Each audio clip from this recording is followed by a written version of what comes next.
자, 18절 말씀. 이 세 재앙 곧 자기들의 입에서 나오는 불과 연기와 유황으로 말미암아 사람 3분의 1이 죽임을 당하리라. 자, 사람 3분의 1이 죽임을 당하더라. 자, 이 사람 3분의 1도 두 가지 중에 하나인데요. 첫 번째는 전쟁에 참여한 군인이 3분의 1이 죽을 것이다. 자, 이렇게 표현할 수도 있겠죠. 자, 두 번째는 전 세계 인구의 3분의 1이 죽을 것이다. 전 세계 인구가 지금 2024년 10월 현재 약 81억 명입니다. 81억 명이라면 지금 전쟁이 일어난다 27억 명이 죽는다는 거예요. 에이, 너무 많이 죽는다.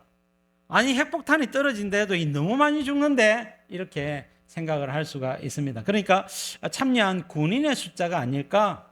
그러나 여러분, 전쟁이 일어나면 우리 언론 보도를 통해서 잘 알다시피 군인만 죽는 게 아니에요. 군인도 죽지만 민간인도 어마어마하게 죽습니다. 그러니까 이것은 군인 더하기 민간인으로 봐야 되는 거예요. 그래서 전 세계 인구의 3분의 1이 죽는 것으로 보는 것이 일반적이고 합리적이죠. 여러분, 인구의 3분의 1이 27억 명이 죽고, 앞으로 예를 들면 30년 뒤, 50년 뒤에 이 전쟁이 일어난다면 인구가 늘어나겠죠. 90억, 100억 이렇게 인구가 많아지게 되면 30억, 33억 이렇게 되는 인구가 이 전쟁을 통하여 죽게 된다는 겁니다. 대량 살상 무기가 사용되겠죠. 핵무기와 생화학 무기가 사용이 될 것입니다. 자, 여러분, 어마어마한 전쟁이 일어나죠. 핵무기가 떨어지지 않는 곳으로 피난 가시기 바랍니다. 생화학 무기가 떨어지지 않는 곳으로 피난 가시기 바랍니다. 자, 그렇게 되어지는 거예요. 그럼 기본적으로 수도권과 여러분 부산도 당연히 핵폭탄이 떨어지겠죠. 부산은요, 왜 핵폭탄이 떨어지겠습니까? 중요한 항만 대단히 중요합니다. 항만하고 공항 이런 곳이 있죠. 그래서 또 이제 군부대, 공군 부대가 있고 이렇게 하기 때문에 핵폭탄이 떨어질 가능성이 높겠죠. 핵폭탄이 절대로 안 떨어지는 곳 어디겠습니까? 산이죠, 산. 산으로 가시라는 거예요. 자, 여러분, 주님이 미리 아시고는 이렇게 다 말씀을 해놓으신 겁니다. 가정한 것이 거룩한 곳에 선 것을 보거든 산으로 가되, 사실은요, 그 말씀을 하고 있지만은 제가 이 6번째 나팔 재앙은 이 지나가야지 그 다음에 적글토가 오고 우상을 가정한 것이 거룩한 곳에 세우고 이렇게 되어지거든요. 6번째 이 나팔 재앙 때 이미 사람들은 전쟁 때문에 피난을 갈 수밖에 없는 상황이에요. 다 피난을 갈 수밖에 없는 상황이 열리게 되면서 자연스럽게 복음도 전하면서, 전쟁 중에 복음도 전하면서 성도들이 피난을 가게 되는 것입니다. 19절 말씀. 이 말들의 힘은 입과 꼬리에 있으니 꼬리는 뱀 같고 또 꼬리에 머리가 있어 이것으로 해하더라. 자, 꼬리는 뱀 같고 사단이 교묘하게 역사를 하는 것입니다. 자, 꼬리에 머리가 있다. 자, 뒤에서 조종을 하는 것이죠. 여러분, 이 말들은요, 자주포, 전차, 화포, 공격하는 무기들입니다. 머리에 화포가 있어서 공격을 한다고요. 근데 여러분, 꼬리에 머리가 있다는 표현은요, 뒤에서 뭔가 여러분 지혜를 발휘하는 뭐가 있단 말입니다. 뭡니까? 여러분, 지도자들이 무전을 하거나 통신을 해가지고 조종을 하는 것을 표현하는 것이 아닌가. 대통령이나 지도자들은 어디 있습니까?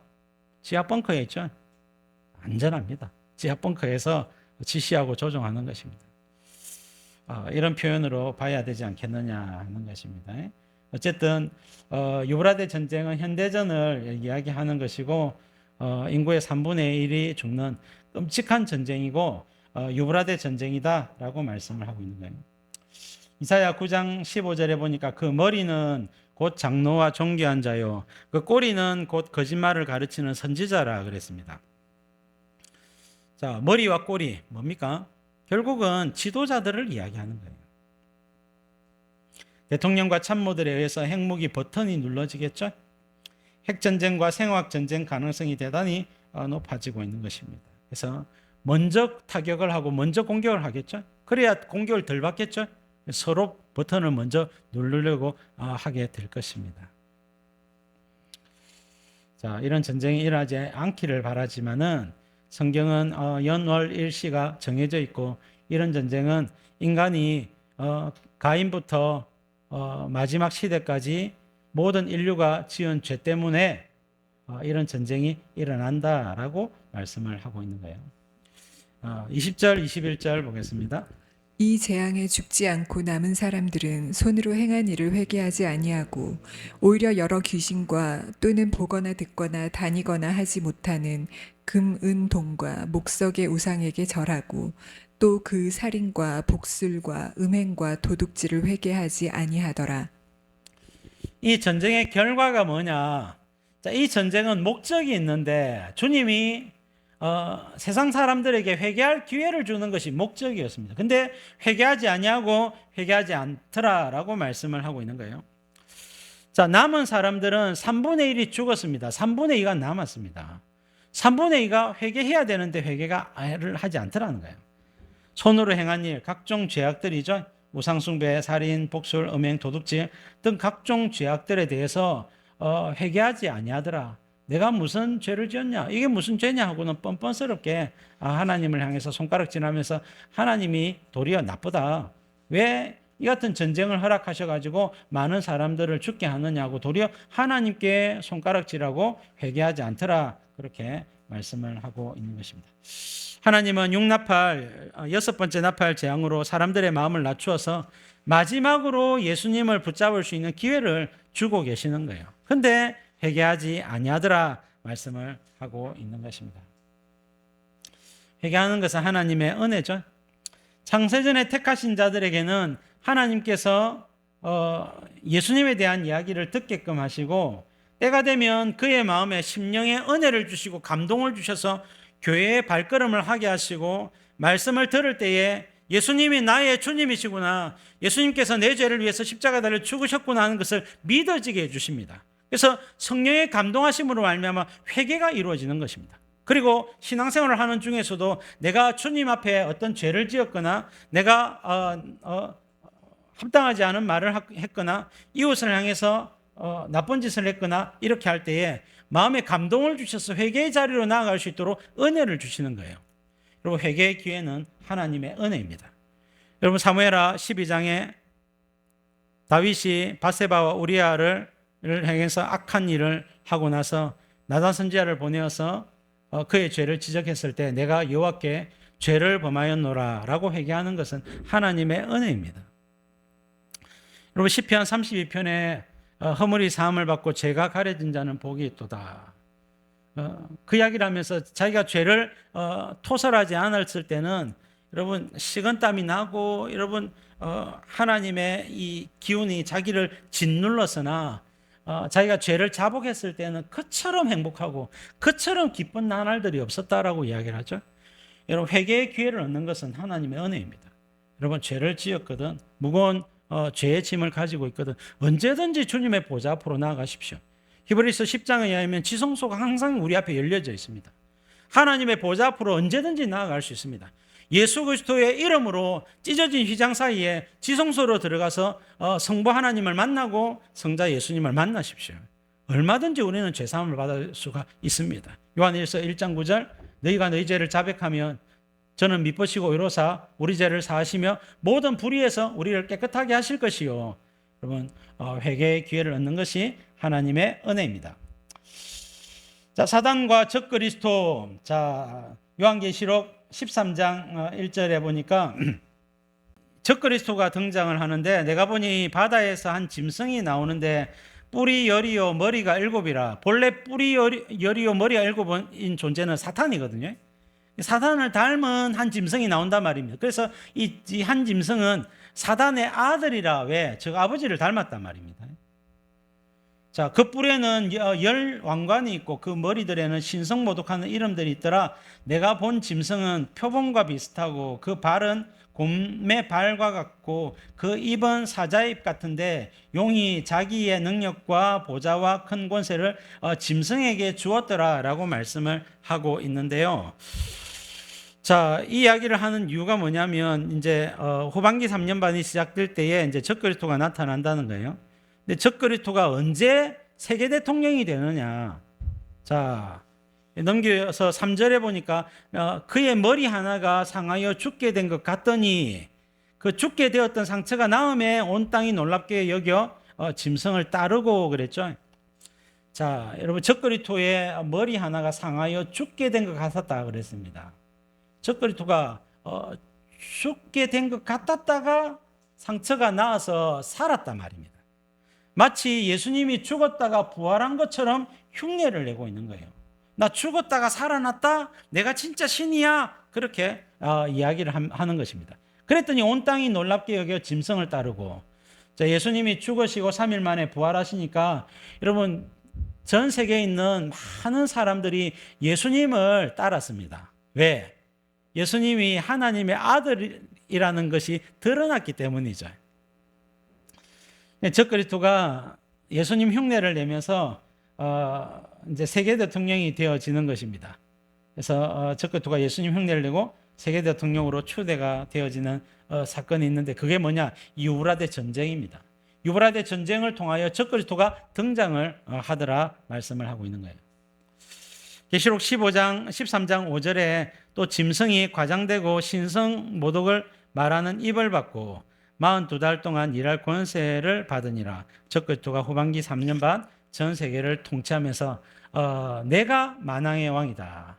내가 만주의 주다. 그렇게 선포하고 있는 것입니다. 그러나 우리는 예수님이 만왕의 왕이시고 만주의 주심을 잘 알고 있는 것입니다. 자, 그러면 유브라데 전쟁 때의 성도는 무엇을 해야 될까? 아까 말씀드렸다시피 성도는 두 가지를 하는 것입니다. 첫 번째는 마지막 복음 전파에 힘써야 합니다. 전반기 3년 반은 마지막 복음 전파의 시간입니다. 근데 마지막 복음 전파에 하나님께서 환경을 제공하셔서 사람들의 마음을 많이 낮추시는데 그 낮추시는 환경이 뭐냐? 유브라데 전쟁, 세계대전이라는 거예요. 인구의 3분의 1이 죽습니다. 가족 중에 한 명이 죽는다고요. 3명 중에 한 명이 죽는단 말입니다. 그렇다면 모든 가정들마다 전부 다 통곡과 슬픔과 고통이 찾아오겠죠? 그때 이 모든 전쟁은 인류가 예수님을 버리고 하나님을 떠난 결과로 온 것이다 라고 하면서 예수 그리스도를 믿고 하나님의 자녀가 되어라 라고 복음을 전해야 된다는 거예요. 마지막 복음 전파에 힘써야 합니다. 동시에 우리는 산으로 도망가게 될 것입니다.